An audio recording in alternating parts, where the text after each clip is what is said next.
Welcome in, ladies and gentlemen, to another edition of All Access AM. I am Billy Embody. Thanks for joining us on your Thursday. We are really excited about our show this morning as we continue moving to our new time slot, 8 to 9 a.m. Central, 9 to 10 a.m. Eastern Time.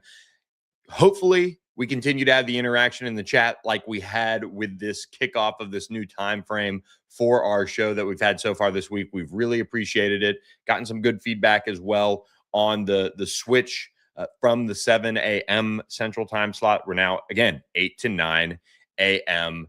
Central Time, talking all things ACC, Monday, Wednesday, Thursday. Please hit that subscribe button to All Access AM if you like what you watch or just want to support another ACC podcast. That's what we are. So we have a jam-packed show for you guys tonight or this morning. We have James Fletcher joining us at 8:20 a.m. Central Time. We have Alexis Cubit, who covers Louisville, to join us at 8:40 a.m. Central Time. So we will get the breakdown on ACC Bracketology, and then we'll move into some talk around Louisville. One of the best off seasons in college football is Louisville Cardinals. Alexis will join us at 8:40 to break that down. All the surrounding noise around Jeff Brohm and what was he going to do as far as a contract or returning to Louisville. He was in the mix for some jobs. Name was mentioned a lot. Well, guess what? They went out and crushed the portal. They're one of the favorites to land in Charlotte this fall in the 2026 season. We'll talk with Alexis about that. What did we say? I feel like you're talking to your child. What did we say about doing X? What did we say? We're getting in trouble here. We're trying to reason with them a little bit. Hey, what did we say? Well, what did we say? Wednesday night, we're gonna have a nice, quiet night in ACC hoops. 2 games on the slate, 2 heavy favorites going on the road. Guess what? Clemson decided to say, you know what? We're going to drop a game at Wake Forest. And kudos to UVA for getting a win, very comfortable win at Georgia Tech. But Clemson said, you know what? We're going to go down at the half at Wake, and we are going to lose by 8 to the Demon Deacons, who are sitting in the bottom half of this league. Now we have even more chaos at the top of the ACC standings. We'll talk with James Fletcher about what that means for bracketology, if at all, because that Wake Forest lost again on the road. So you're in kind of good shape there, but nonetheless, a not devastating one, but one that really puts Clemson behind the 8 ball in a sense of there's really very little room for error now if you're trying to be a top 4 seed. You know, they're sitting there on the outside looking in technically with Duke, Virginia, Miami, NC State, and Clemson. That is the order.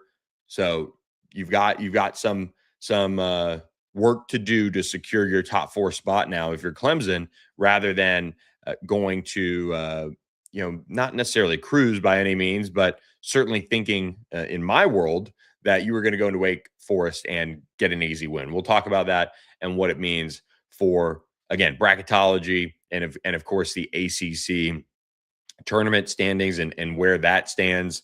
And that's going to be a fun battle down the stretch to see how those all play out here in the coming days and weeks as we get closer and closer to that. And we appreciate you guys being here and as we continue on with our ACC coverage. So appreciate Jerry Morphew for chiming in the chat. I am back, Jerry. We are too. We're glad to have you here. So appreciate you chiming in on the chat, and we appreciate all of you guys who have supported our sponsors throughout the year. And when you look at some of these sponsors that we have, they're really designed to obviously help you out, provide you a service or, give you some good in your life. Well, I think as ACC fans, and for those who don't know, I cover SMU on a day-to-day basis.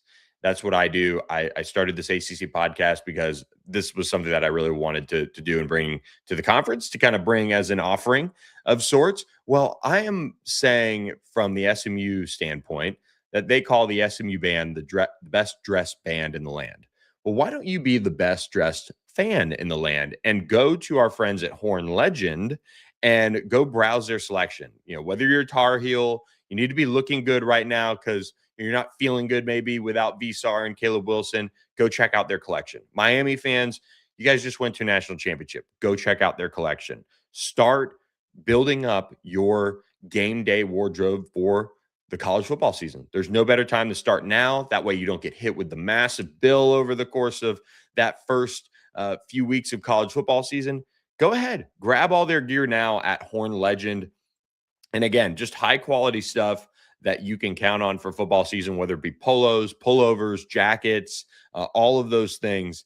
They've got you covered there in the Horn Legend store. They continue to add more and more selections for all of our friends in the ACC. So go to hornlegend.com to browse their selection. We appreciate all of you guys who shop Horn Legend these days.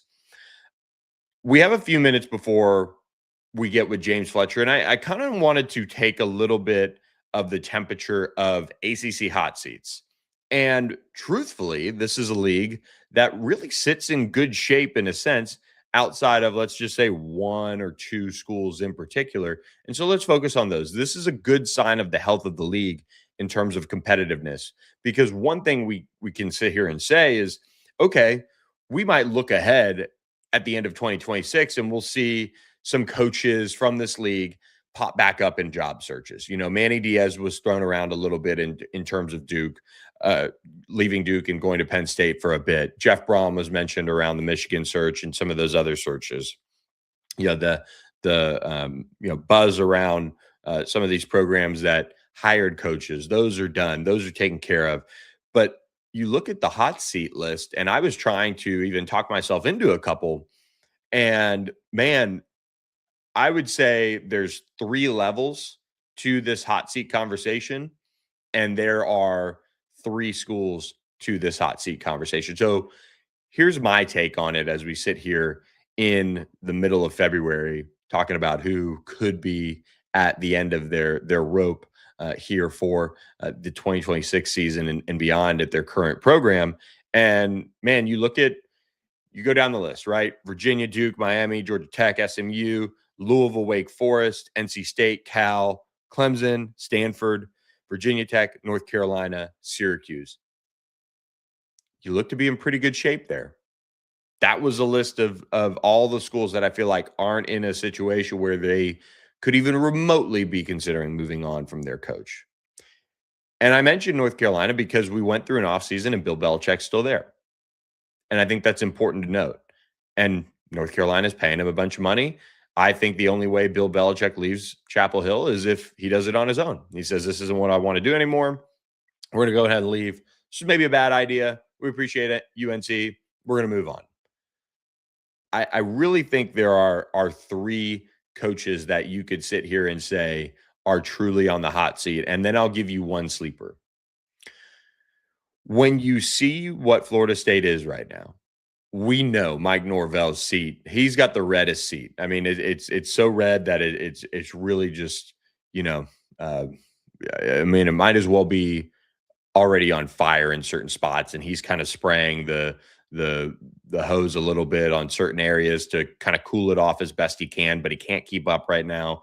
He's got a new offensive coordinator. It's him basically. And you have another turnover through the offseason on the roster where you hire a new GM in John Garrett, who the school really pushed for to create a new structure as far as how you go after players and how you build your roster and how you do all those things. And so your seat is hot. They just don't have the money or didn't have the necessarily the stomach to pay that money for you to go away. 2 years removed from a really elite season, and you just almost got back to bowl eligibility. So maybe let's say Florida State gives him the benefit of the doubt this year, which they did. You go after a bowl season again and getting Florida State back to postseason play. That would be the continued build and evolution of a program that did not adapt well with some of the changes of NIL in terms of, okay, here's how we build the roster. Here's how we negotiate rev share. Here's how we do this. Here's how we do that. Their highly touted recruits are, for the most part, all jumping ship that have signed with the program, and they're entering the portal. We saw some of those highly touted players from past classes leave. They're taking a new approach now with John Garrett at the helm. And who knows? I don't know if we'll see the full The full transformation this year, I am of the belief that with John Garrett and their new staff that they're building out there in Tallahassee, that they are obviously going to be there with whoever the next coach is. That's going to be the structure. That's going to be the new identity as far as how they do things from a building the roster perspective. But with Mike Norvell, maybe it turns the corner enough where you get back to bowl eligibility. And then you say, okay, maybe Mike Norvell can call some plays. They were good on offense this year. They put things together in certain areas. They just need the roster to be fixed. And that's why they did a good job of going out and hiring somebody who could do that. That all could happen. But make no mistake, Mike Norvell's seat is incredibly hot. It starts out with a major game against SMU to open league play. They'll, of course, open against New Mexico the week prior in week 0. But if they lose that SMU game, that will be a major, arrow right to the chest right off the bat of Mike Norvell. He's going to come out of that game battered and beaten, and he's going to have to find a way to circle the wagons and get Renegade rolling again as they will navigate this ACC schedule and trying to find ways to get them to bowl eligibility. If they get back to bowl eligibility, I kind of lean that he'll be safe, even if that means 7-5. I think 6-6, depending on what it looks like, would maybe be something that they move on from. But I really think his seat is hot. They just, I think, monetarily are having a tough time stomaching the decision. You move on to another school that I think the seat is hot, and this is really because I think it just has bottomed out last year. And whenever you bottom out, you've got to find a way to rebound. And this is what got Mike Norvell's seat kind of hot. Bill O'Brien at Boston College. And I do think Boston College is another example of, do they have the money? Do they have the stomach to make a decision after this year if BC is still bottomed out? That would be a question that I would have going into this. But man, Bill O'Brien and just the way that I think they've managed the quarterback position, and I know they aren't investing nearly what they need to. They are maybe making a change. We'll see what that looks like. I am not of the belief that they are making that kind of a change and really committing to it just yet. But I can see a world where it's another example of FSU, but at a smaller level, where they're at a slow build. They are looking at ways to try and fix this program. It is a slower process because they don't have the resources of some of these programs. And Bill O'Brien's got to go out there and kind of beat feet on the fundraising path to try and make things happen in that respect. But I still think his seat is hot because of how much it bottomed out this year. And if they bottom out again, I think Boston College, like if you really want a kind of crazy off the wall opinion here, Boston College really has to be careful of the long-term future of their athletics program, because that is a program that, man, you can stick them in the Big East if they really, really want to double down and find a way to be in that league basketball-wise, which I don't know if they'd let them in, but I'm just saying this. They could be there, and you never, ever want to drop from FBS to FCS, but there is just zero investment in that football program right now, and they have a long storied history. But when you look ahead to realignment, Boston College is one of those teams in those athletic departments that right now, they're not trying to play at a high level. They're from an investment perspective. And BC hockey, very, very, very elite as far as resources and what they do. And I mean, shoot, my dad played for Jerry York, legendary former BC coach, and who won national championships there. It's really cool to go to BC for me as a hockey fan and walk through those halls.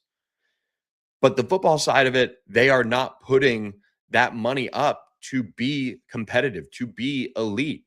And you have to really be careful, because when that next round of realignment comes, if there is a pooling of media rights, or if there is, the Super League idea gets thrown around, BC has to be careful. They will be left out if they continue at the rate they are as far as investment, because everything about that program right now reeks of, we're just in the club. We're happy to be here. We're trying to find something that works, but we're not willing to spend. It wasn't similar at all to Virginia Tech, But remember, Virginia Tech just had to have a little bit of a wake-up call here to get on board with the spending. And then my other hot seat candidate here is one that I think is really interesting. Dave Dorian, NC State. He's been there forever. It has been just kind of this very steady of like, oh, wow, look what they can do. Oh, wow, look what they did. Oh, wow, look what they did. Oh, wow, look what they did. Where you have these moments of look at what this program can be. And then they have embarrassing losses and, we can't take that next step to get to that 10-win type of season. And I think there is an argument to be made when you could go out and maybe hire a young offensive coordinator who would kind of maybe energize the program. And I don't always think that's the move. Like you have to really handpick that the right way. Like I think Will Stein at Kentucky can do this thing and at least do what Mike Stoops did there for a long time, for example, and just kind of have moments where they're okay with being relevant. Maybe they get some flash in a pan with some really good quarterback play, and they can punch above their weight class a little bit in the SEC. But when you look at NC State, man, they need it. Here's another off the wall kind of take. NC State is not Indiana. They're not that type of bottomed out that Indiana was. But if you want a program that should be looking for the next Curt Cignetti, it should be NC State. It should be a program that can do more with less, and then maybe you do more with that less and win big games and win 10 games. And then you see that outpouring of support where you can then get that thing firing on all cylinders.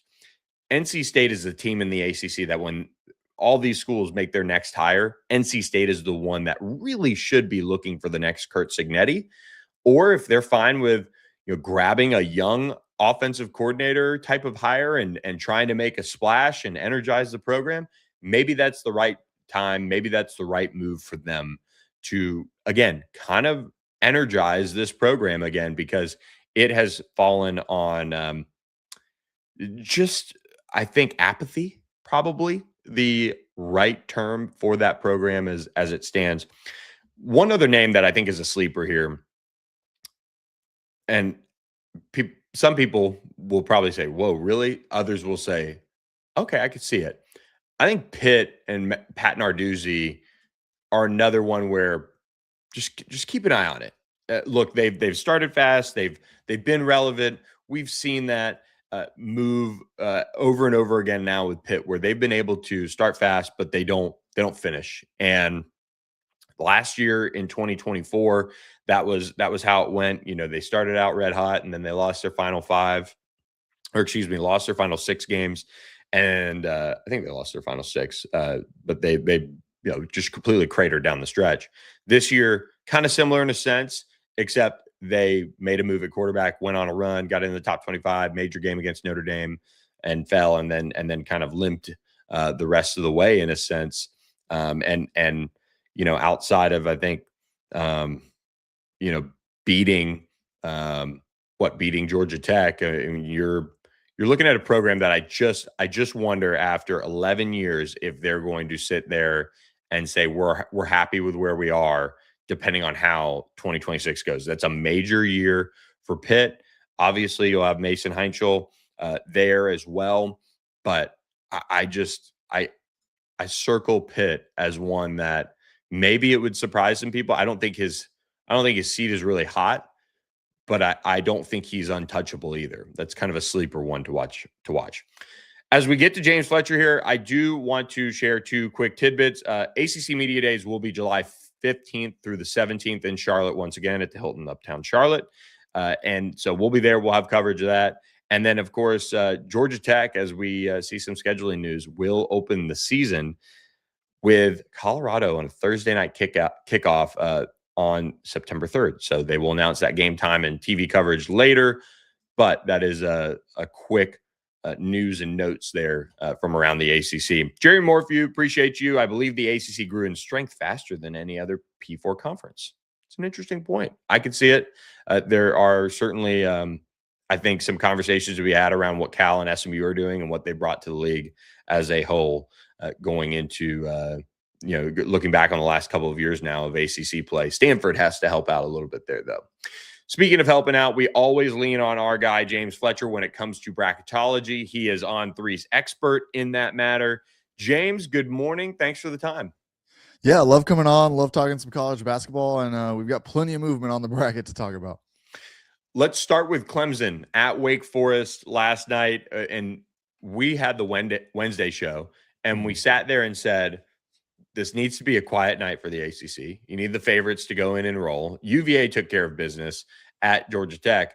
But Clemson said, you know what? We're going to find ourselves down at the half, and we're not going to be able to pull out of this dive in Winston-Salem. And they fall 85-77. What'd you make of that game? As Clemson now just on the outside of the top 4 in the ACC tournament. Where are they in bracketology?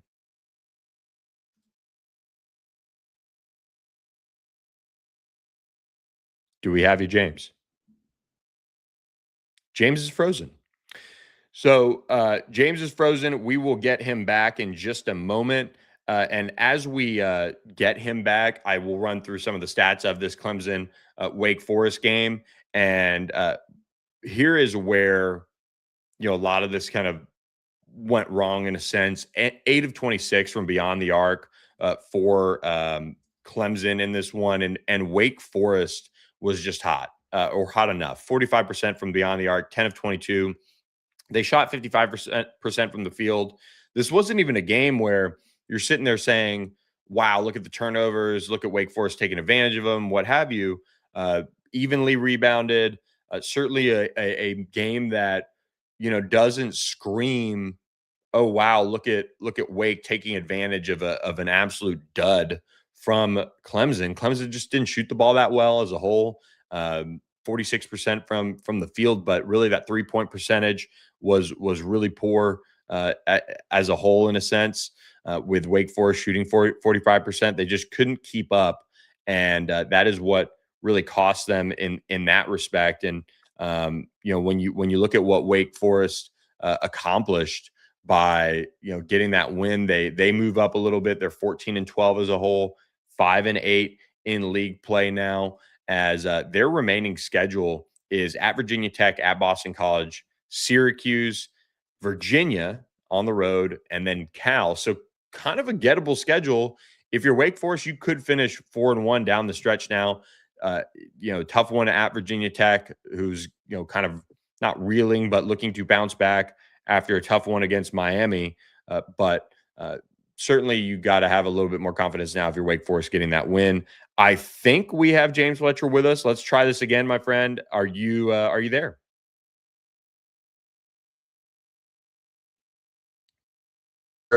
So trying to switch it up and get back on with you. Yeah, definitely. We're talking about Clemson. They're obviously on a 3-game losing streak, which is just brutal for them and for their case here for guys in the NCAA tournament. We'll see how they're able to bounce back, how they're able to kind of come down the stretch of this. And it's definitely a couple of seed lines, create their case, and build their resume for the tournament. James, give us a call back. Hit the link that I sent you and give us a call back in just a moment. You're still a little, we can't really hear you. So normally you're in good shape. So just give us a call back and I'll have my mug on the screen while we chat with you. So hit that link on your phone and don't do video, and let's see how that works out. And we'll try this one more time in just a second.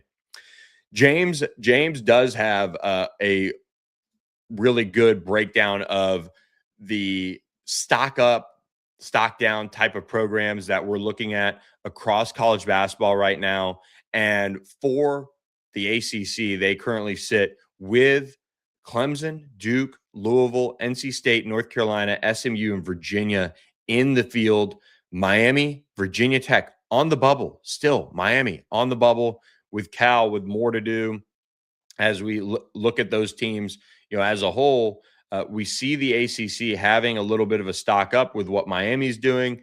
Miami is pushing. It is incredible that they are kind of still in the bubble of a sense. That is what just makes this league so difficult as a whole to kind of look at. But when you see what they're doing, They're getting some big wins. They're making their push now in the tough portion of their league schedule, and they have won their last 4 games now as they currently sit 21-5, 10-3 overall. I think we have James. Let's try this one more time. James, are you there?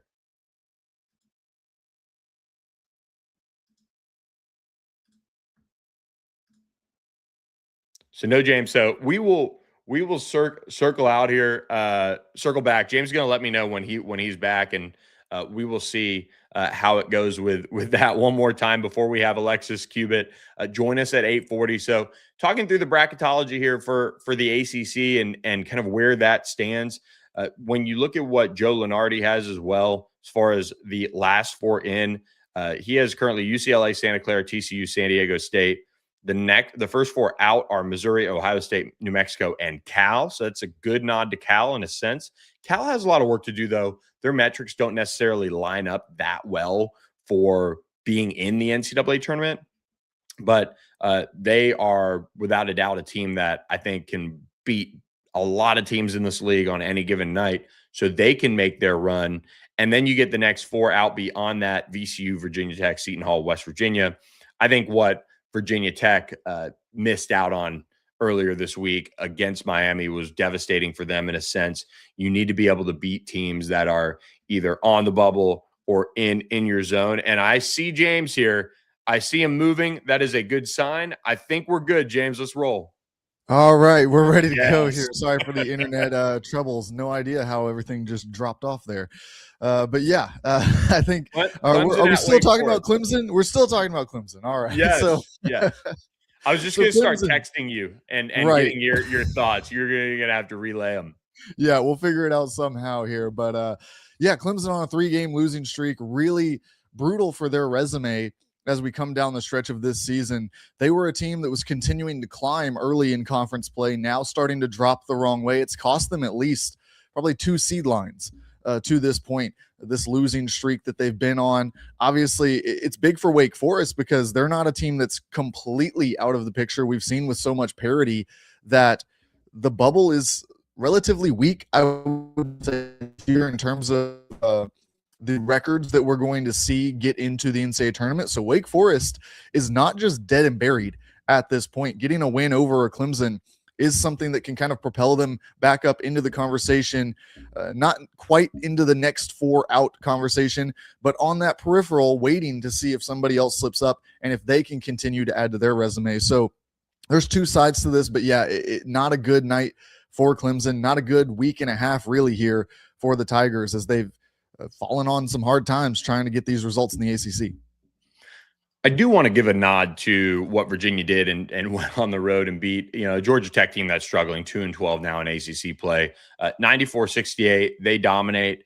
What, trends are you seeing with the Who's and just the way they've been able to continue to roll now 23-3 as a whole? You look up at their remaining schedule now. They get Miami at home. They get NC State at home. Then they go at Duke. And then they finish with Wake Forest, Virginia Tech. You're sitting there saying, okay, real chance that, they could end up 2-3 out of that. They could end up with a few more wins. You could see Virginia down the stretch here going a bunch of different ways. What are you seeing from them on the court that gives you either confidence or concern that it would go well or go, let's say poorly for the Who's? Yeah, I've got a lot of confidence in this Virginia team to be consistent, if nothing else. Now, does that mean that they can beat the top-end teams in the ACC? I'm not quite sure, but I do know that they're going to go out there and they're going to play the same style of basketball. They seem to have a great understanding of Ryan Odom's system, which is really impressive in year 1 to have such just fluidity out there, to have these veteran European talents that you've brought in, that you've added into your rotation. They seem to just understand and fit right into the system. You brought in some really good transfers who have not clashed in any way in their style of play and how they fit together on the court. I think that it's just been really some expert roster building by Ryan Odom and that staff in year 1. A really, really good sign for this program moving forward as they really kind of make the most of all the avenues that you can build from. They have some returning talent on this roster. They've got some transfers who have come in, bring in some recruits, some overseas talent. All of the pools that you can pull from, they've pulled from them all, and they've really hit on finding a team that gels well and that meshes on the court and doesn't seem to have a lot of drama off the court as well. So I do have a lot of confidence in this team to go out there and produce consistent results. That's what they've done to this point all season. That's how they've gotten to this point where we're talking about them on Saturday as one of these teams that might be revealed in the top 16 by the selection committee when they give us their sort of month to go hint of where things stand. So really impressed by Virginia. Think that they're a program that is very much on the rise, and that could start as early as this season with a deep run. UNC now getting into life without Caleb Wilson, and for the moment, life without Henry Visar. Visar trending the right way, according to Hubert Davis the other night on his radio show, said he's getting better day to day. He had an injury to his lower extremities, and then he also had the flu. So quite the time for Henry Visar. But what have you made of UNC and one, the projectability of how you're dealing with two, and in particular, one, Caleb Wilson's injury, of that with the NCAA tournament, and then of course, just their outlook down the stretch here? Yeah, this is a team that really brutal timing for these injuries coming down the stretch of the season. A little bit of uncertainty on the exact timeline. Like you said, it seems like they're both trending towards being back at some point, but we don't exactly know when that's going to be. So it's hard to really pin down what to expect from them in these coming weeks without knowing at what point those guys are going to come back, because not only are they probably North Carolina's two best players to this point in the season, not only are they your 4 and 5 defensively, your big-time athlete in Caleb Wilson, your kind of big interior presence in Henry Visar, they have really been the creators of offense as well. When you look at this team and the way that they've gotten their points, there has been some facilitation. It's revolved around where Henry Visar is on the court. You've also got Caleb Wilson, who has used his athleticism to get to spots on the floor, to create space for those guards. It hasn't been a lot of guard creation as we've gone through this season that has led to North Carolina's best offense. So it's going to be really fascinating to see, how do they create in the half court sets? How do they get into a new look offense? They're basically going to have to change the way that they score the basketball over these couple of weeks as they adjust and as they figure out what these guys can bring when they do come back, because there's talk about potentially Caleb Wilson with a cast. Well, that's a completely different player than Caleb Wilson, who has both arms healthy and ready to go. We've seen players do it. We've seen players come back and be able to make an impact. And I think he's a guy who definitely can do so. He's got the intensity, and he's got that just athletic presence that will give him an upper hand to be able to make that return. If he chooses to play with a cast on, that's something that's on the table, but he will not be the full version of himself, particularly in that creation aspect that I'm talking about on offense. North Carolina gets a road trip at Syracuse this weekend, then Louisville, big game next week, Virginia Tech at home, Clemson at home, and then finishes up at Duke. How much does Seth Trimble have to continue to write his legacy here down the stretch and kind of keep them as best he can, 3-2 down the stretch at worst? Yeah, this is a massive moment for him and for that entire guard room at North Carolina. I just talked about how really the 4 and 5 have done most of the creation of offense for this team. Well, the guards have been what, if you listen to North Carolina fans, there's questions about. That's what they want to know going down the stretch. Can they rely on these guards? Can these guards find some level of consistency? Well, if they can, this could even end up being some sort of strange blessing in disguise for this team entering March Madness, because if you can get these guards going, if you can get Kyan Evans to finally find some consistency, some real kind of role in this team, Seth Trimble to find just another step, another leap in, like you said, his legacy that he's leaving at North Carolina. If you can get that kind of production, add some elements to this offense that can be guard centered, that can take attention away from your two big stars on the inside, that is the type of thing that can make you more versatile and way more dangerous in a postseason format. Louisville on the road at SMU earlier this week. SMU wins by 10 at home, granted, but still a major win for SMU as far as the resume. It seems like it kind of locks in their NCAA tournament bid, barring a meltdown here down the stretch. What did this win do for SMU at home this week? And Moody Coliseum was rocking. And, are there concerns with Louisville down the stretch here? For SMU, I'll take that side first. I think that it was a really big win for that resume to just sort of solidify that they are on the right side of the bubble. They don't have too much to worry about, like you said, pending a meltdown. Now, if they lose out, of course you're going to be in danger. That's always the case here, no matter where you sit on the bracket, really, unless you're one of those top teams.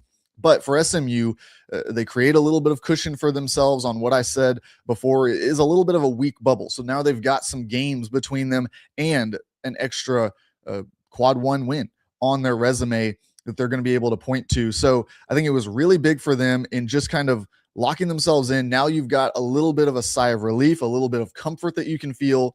Now you don't want to go in too comfortable, but sometimes you can play a little bit more freely when you're not real tight thinking about that bubble conversation, thinking we have to go 2 games deep in the conference tournament. That's the only way we're going to make it. Now, I think you can kind of approach each game and just try to face it individually and not have to worry as much about the grand picture and how it impacts your postseason chances. On the other side, though, for Louisville, I wouldn't be sounding alarms because at the end of the day, you lost a road game in the conference against a team that looks the part of an NCAA tournament roster. So it's not the end of the world. This is not a Louisville team that's been up in, like some thought maybe coming into the season they would be, a top 10, a top 5 team that should be mowing through the rest of the conference. That's just not what they've been to this point. They've been really good. We've seen really good flashes of what they can be, but the consistency just hasn't been there night in, night out in the performance by the team. We've seen, obviously, Mikael Brown having a big run down the stretch of this season with some big-time performances is going to be huge for them, but how can they get those big performances and also get what they need on the defensive end of the floor, get what they need from the surrounding role players? Can they get big performances from Brown and Conwell? That is obviously going to lead to a lot of wins if you can get both of them rolling at the same time. So what is it that's going to take? How do we pull together some of these really good traits that they have and get them consistently happening at the same time? SMU's backcourt, it seems like the group that when you get into the NCAA tournament, you're scared of, right? Those guys can make shots. They're athletic. They are veteran players. And at the same time, we've seen some of the inconsistencies and where they were before this Louisville game. But how do you quantify that type of a confidence when, top 25, getting over that hump in a sense to beat a team like Louisville that has been rolling in a sense? And giving that confidence for you to then go on to the ACC tournament here in a couple weeks and keep this thing rolling. Yeah, I don't think that guard duo lacks any confidence. That's for sure. Between Boopy and Jaron Pierre, that is the type of backcourt that you want heading into March Madness. Like you said, they're veterans. They're guys who have seen it in a postseason format. They've seen it at multiple stops now for both of them. Transfers who came in, are they the kind of projectable pros? Not necessarily, but they are really, really good guards who understand their role, who understand exactly how to get to their spots, and who have now started to figure out more and more as the season's gone on how to play off of each other. And that has been huge for this team.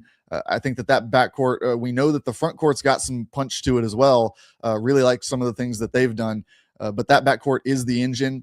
And as we know in March Madness, many times you'll see a star emerge out of nowhere, sometimes multiple off of one team when they get hot. And a lot of times it's those guards, those veteran guards who are kind of stringing together and pulling off of that experience that they have.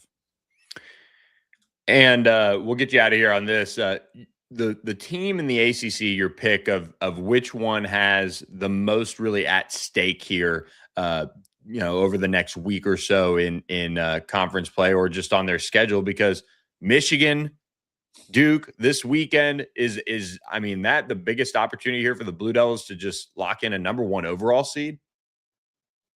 Yeah, I think that Duke has the most to gain here with the potential for a number 1 overall seed. Obviously, that is in and of itself a big accomplishment, something that goes down as part of history with each NCAA tournament. Who was the number 1 overall seed entering things? So that's a big opportunity for them as they face Michigan. Obviously, you would gain the head-to-head matchup. You would then have the same record as them. You would have more quad 1 wins, at least at this point in the season. So yes, I do think that Duke would likely jump into that number 1 spot in bracketology if they were to get a big weekend win against Michigan. But I'd say down the stretch of this season, I think the team with the most to win or lose is probably Virginia Tech. They're sitting on the wrong side of the bubble right now, but they're still in the mix. Like I said, a relatively weak bubble. Their record isn't impressive, but they need some big resume defining wins. If they could go out and get some big wins, that would be huge for them. It would be huge for the ACC to get another team into this field, huge for Mike Young, huge for everyone involved there if they were able to go out and pick up some big wins down the stretch of this season. Now, on the other side, though, if they can't get those, it's going to be another season where Virginia Tech lands just on the wrong side of things and can look at it and only count a handful of teams between them and the NCAA tournament bubble. James Fletcher, always a good time talking ACC hoops with you in bracketology. We will see you next week, I'm sure. All right. Thanks for having me. There he goes, James Fletcher joining us on All Access AM. And we are really excited now to welcome in our next guest, right from one guest to the other, right from one sport to the other, going really basketball to football for the most part here as we look back now on Louisville's offseason. And we'll maybe touch a little bit on hoops there with Alexis Cubit of the Courier-Journal. Alexis, thanks so much for joining us this morning. How you doing? Yeah, thanks for having Billy. I am doing great. It was 70 degrees here yesterday, so I'm wonderful.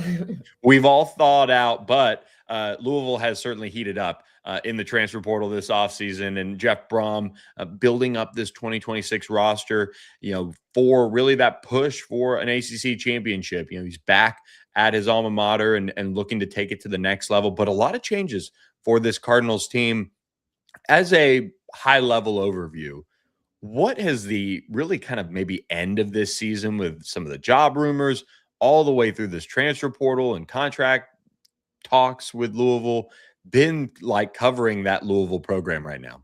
No, it's been insane because I don't even know who's going to be here in a couple weeks for spring football. I mean, you talk about the portal and, programs like Michigan trying to hire Jeff away, but then you lose your defensive coordinator, you lose your D-line coach, you lose your tight ends coach. Now recently you lose your O-line coach.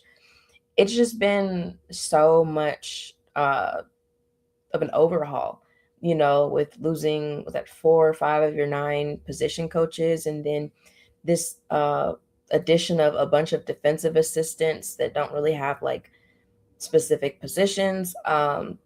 And then you get to the portal and those additions and some of the losses that they've had. So no, I don't even know what an off season in football actually looks like, because it seems like there's always something happening within the sport. I was going to say there is just no off season. My wife makes so much fun of me when I say, oh, this month is going to quiet down, I'm sure. But no, we don't get that. Our hope can only be for February to be maybe a little quiet. July too. But nonetheless, Louisville getting ready to get after it in spring football with a new quarterback, Lincoln Kienholz. And Jeff Brohm did speak with you guys, around that National Signing Day-ish timeframe. What were your takeaways hearing maybe a little bit more about the new signal caller for the Cardinals? Yeah, I think they kind of feel like he's a bit of a hidden gem. He's an extremely talented player from South Dakota. I actually did a story on him and was looking it up, and I believe he was one of only 2 top 300 24/7 sports recruits from South Dakota in the last 10 years.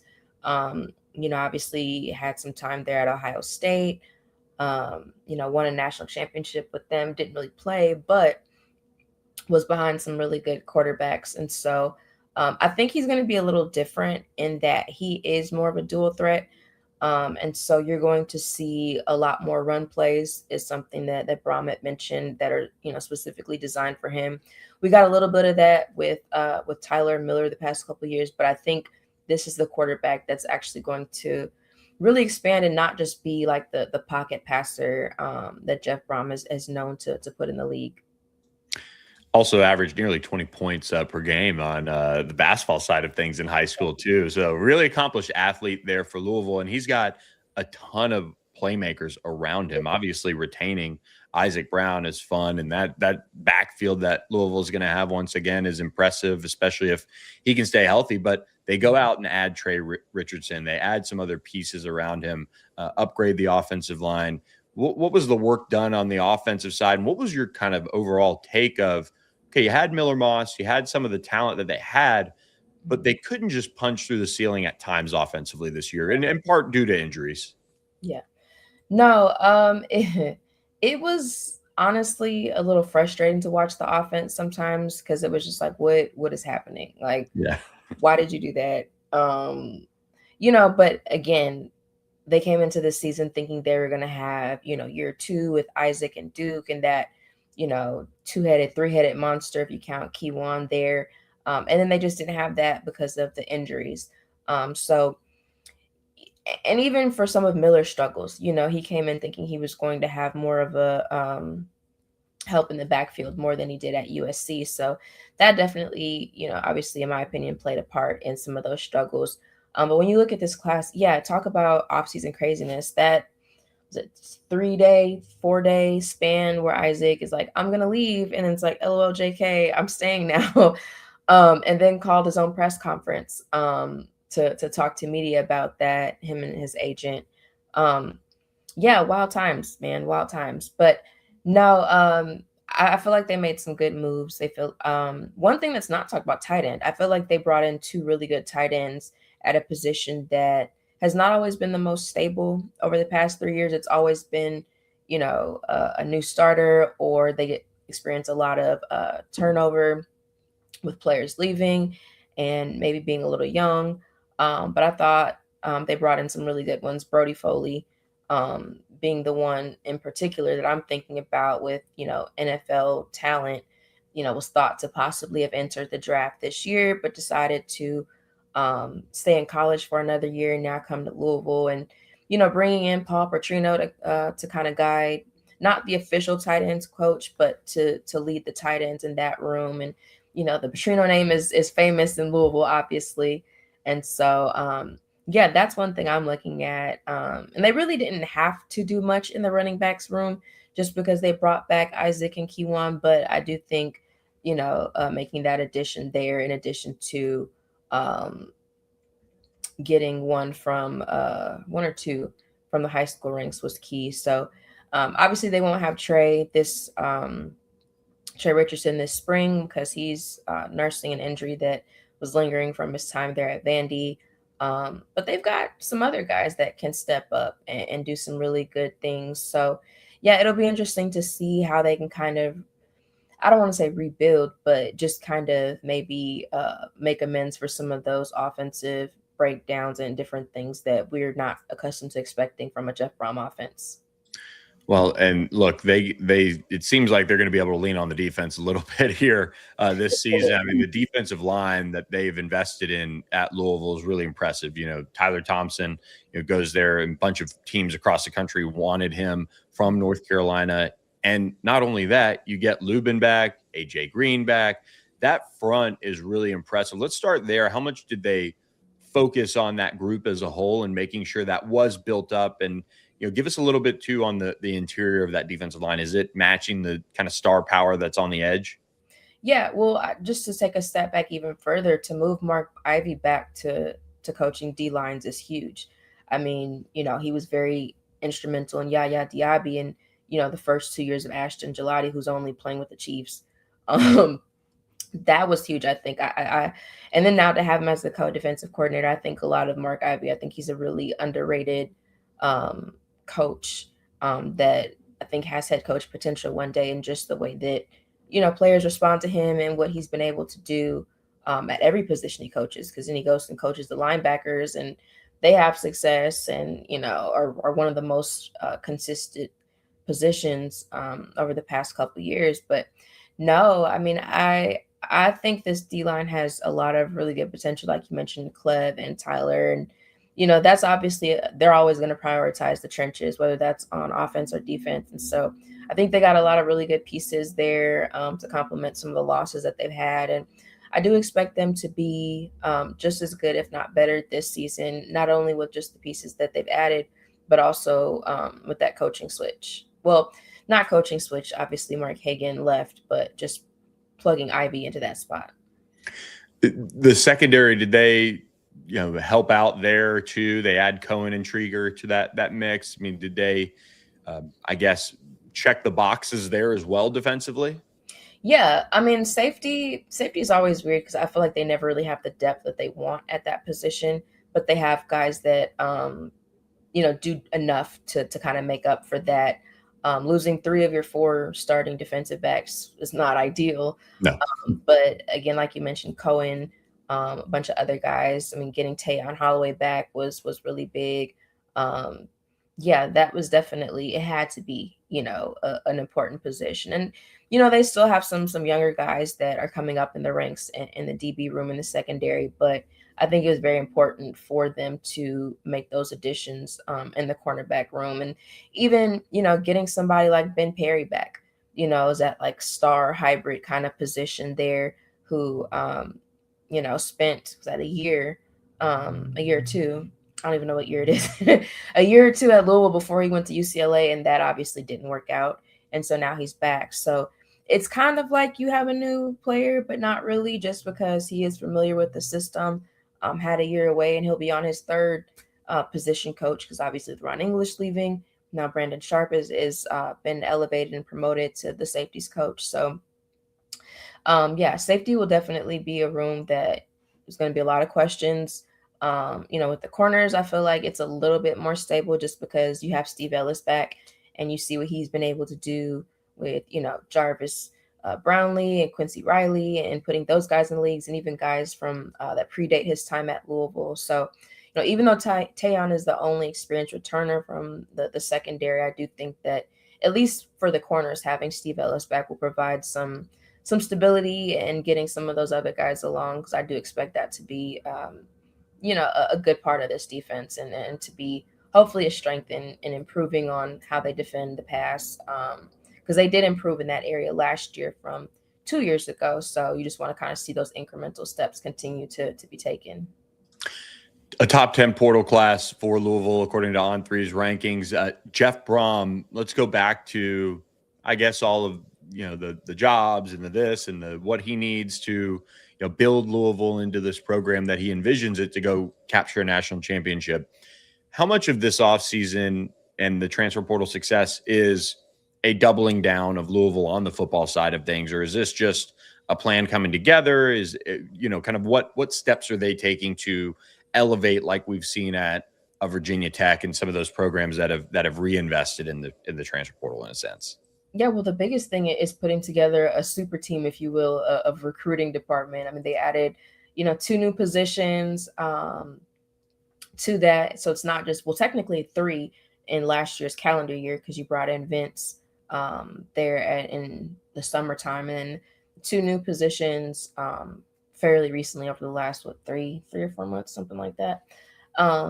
So, I mean, that's commitment right there. So it's not necessarily right away where you're saying like, okay, we're just going to throw a bag at the football program to go get players, but we're going to actually put people in place that, know what they're talking about and know what makes sense, as far as we're not going to go pay a 3rd string, offensive lineman $1.5 million, whereas if they don't have all of those resources, they might think that's worth it. So now having an actual team together that can say, hey, this is what we're going to do, this is what we're going to target. They can have an overall evaluation where it's more perspectives, and where it kind of frees Jeff up to really just coach, because that's honestly like just what he loves to do. I mean, I don't think he really cares to get caught up in all that other stuff. He's just like, hey, I've got people for that. So I definitely think he delegates from that perspective and enjoys being able to do that. And so with that now, he's got people around that he trusts, one of which Nate Dennison, who was at Purdue with him, brought him here. And then Vince brought one of his guys from Kentucky, Chase, to come in. So it's a group of guys that are trusted within the room, or within the program rather, to be able to, make those decisions and find the right pieces and evaluate the roster and see what's of most importance. And then you go to, okay, now that we have this team together, what do y'all need? And I do believe that, at least from what I've gathered, there is a sense of commitment into giving the program what they need. I mean, they're not going to back a Brinks truck in at this point. I don't know if the bourbon money is that good, but they have enough to where they feel like, they're having those conversations with athletic director Josh Heard's like, hey, here's how much we need to build, a potential national championship roster. And I do believe that there is buy-in and there are resources that Josh is putting in and giving Jeff and Vince and those guys to be able to, be competitive. Because, I mean, I think you mentioned it, like, they've been right there every single year for Brohm. It's just one of those weird losses. It was Pitt, it was Stanford. I mean, this year it was a little bit of snowball. So it was a few programs, including SMU. But it's always been like that one step. So, maybe now with just a little different personnel and building up that roster, they can finally get over that hump to, just get into the CFP and then see what happens from there, especially with, the expansion has happened for a couple years now. It's been in place. So just get in the top 12, man. And I mean, you see what Miami did when they just kind of got in, and it's one of those things where, like with everything, with the postseason, baseball, basketball, whatever, just get in. That's the goal, is to just get there and then have the ball kind of roll your way, or anything can happen at that point. We'll end on this. What gives you some confidence that Louisville is going to accomplish that and get into the playoff? And then what makes you sit there and say, I just don't know if they're going to get it done this year? Yeah. I think the defense still is the thing where I'm like, okay, they can do this. I thought they had a very good defense last year. It wasn't perfect, of course, because nobody ever is, but I felt like they had enough to be a CFP contending team. It was just, the offense. Now, I laugh when people talk about the Virginia game that went into overtime, because they say, oh, the defense gave up a touchdown and they lost the game in overtime. But I'm thinking, okay, so let's go back and actually unpack this for a second, because they gave up 7 points. No, it wasn't 7. I don't even know if it was 7 points in regulation. But you can't have pick sixes and fumble returns for touchdowns and expect your defense to, to overcome that in a way if they're consistently getting stops and you're not scoring. So the other way around, you're giving the team the ball to score. So no, I definitely felt like the defense would be the thing that gives me confidence for them to be able to take that next step and to make some more history. The pause would just be, those trap games, man. It's always something. I thought 2 years ago last year with Tyler Shuck, I felt like that was a really, really good team. They had a very difficult schedule, but I felt like that was a team that, if things kind of moved their way a little good, they could, make the college football playoffs. So it's just eliminating that. I don't know if it's it's a Lent season, sackcloth and ashes kind of thing, where they just need some more prayer, or like a cultural, whatever. But they just got to avoid that trap game, whatever that may look like. Alexis, we really appreciate all the time. Looking forward to checking in with you around spring football and seeing what the Cardinals look like out there in practice. All right. Thanks, Billy. I'm looking forward to it. Thanks so much, Alexis Cubit, joining us of the Courier Journal, covering Louisville football and basketball and beyond. We appreciate her so much for her time on this Thursday morning. Look, let's wrap up the show with this, guys. First of all, do want to remind you guys, yes, aviation. Alexis knows what she's talking about. Great input. She is sharp, and that's why we love having her on. Like I said over the last couple of weeks, we're trying to hit just about every ACC team we can during February. Ahead of spring ball, however you want to match it up to the start of spring ball. We're going to try to take a peek at every single ACC school. And of course, we appreciate all of our friends that join us on the show. And Alexis is great. Do want to say we also appreciate, as the weekend nears, everyone, we appreciate free shipping. And you get free shipping with our friends at Socorro Tequila. Click the link in the episode description, whether you're watching on YouTube, whether you're listening on Apple or Spotify. The link is right below this episode. And you go to SocorroTequila.com and you get free shipping on 3 bottles. So you can try the Añejo, the Blanco, the Reposado. Try their award-winning tequila today, and you don't even have to go to the store and search for it. It could be delivered right to your door. I think I got mine in like 3 days. Really quick shipping there from our friends at Socorro Tequila. And again, it's free shipping when you order 3 bottles or more. You might as well try it. It's award-winning. It's agave yeast and water, and they just do an incredible job with their tequila. So we're proud to partner with them. Make sure you start off your weekend right with our friends at Socorro. If you're flying American Airlines, that is their tequila on their flight as well. So you can try that there. I do want to say we have a really fun weekend of ACC basketball this weekend as well. So make sure you guys enjoyed that.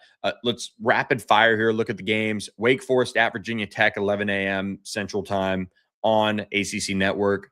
Florida State at Clemson. Tigers looking to bounce back, 11 a.m. Central on the CW. North Carolina at Syracuse, a nooner on ABC. So a big one there in that, kind of traditional basketball power matchup.